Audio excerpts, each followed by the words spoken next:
नमस्कार सहकारी मित्रांनो, माझ्या YouTube चॅनलला आपल्या सर्वांचे पुनश्च एकदा हार्दिक स्वागत आहे. आपण जर सरकारी कर्मचारी किंवा पेन्शनधारक किंवा कुठेही शासकीय सेवेत नोकरीला असा, तर ही खास बातमी मी आपल्यासाठी घेऊन आलेलो आहे.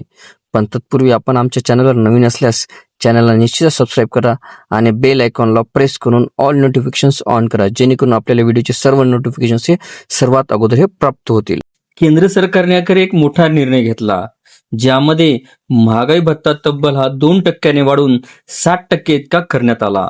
हा निर्णय 1 जानेवारी 2026 पासून लागू होणार आहे. माननीय पंतप्रधान नरेंद्र मोदी यांच्या अध्यक्षतेखाली झालेल्या मंत्रिमंडळ बैठकीमध्ये हा महत्वाचा निर्णय घेण्यात आलेला आहे. जर एखाद्या कर्मचाऱ्याचा 20,000 बेसिक पे असेल तर त्याचा डीए किती वाढणार ते आपण आता थोडक्यात बघूया. ज्याचा आधी डीए 11,600 होणार होता, आता तोच डीए 12,000 रुपये झाला. म्हणजे फायदा कितीचा झाला असेल तर 400 रुपये प्रति महिना आणि वर्षाला 4,800 रुपये. तसंच 3,000 बेसिक पे असणाऱ्याला कितीचा फायदा पडेल तर आधीचा डीए हा 17,400 आणि आत्ताचा 60% डीए हा 18,000 रुपये. म्हणजे एकूण फायदा 600 रुपये महिना.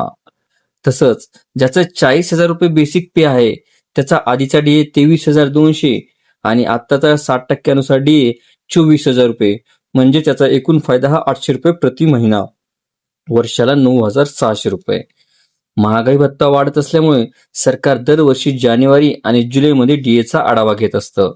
यावेळी सीपीआय म्हणजे कन्झ्युमर प्राइस इंडेक्स च्या आधारावर ही वाढ जाहीर करण्यात असते.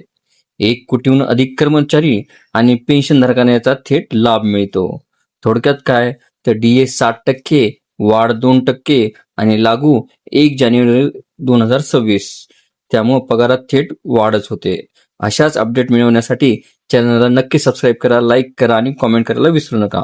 धन्यवाद. आपल्याला व्हिडिओ आवडले असल्यास चॅनलला नक्कीच लाईक, शेअर आणि कॉमेंट्स करायला विसरू नका. तसेच चॅनलला ऑल नोटिफिकेशन्स ऑन करून सबस्क्राईब करा, जेणेकरून व्हिडिओचे सर्व नोटिफिकेशन्स हे आपल्याला सर्वप्रथम मिळतील. लवकरच आपण पुढच्या व्हिडिओमध्ये भेटूया. तोपर्यंत नमस्कार.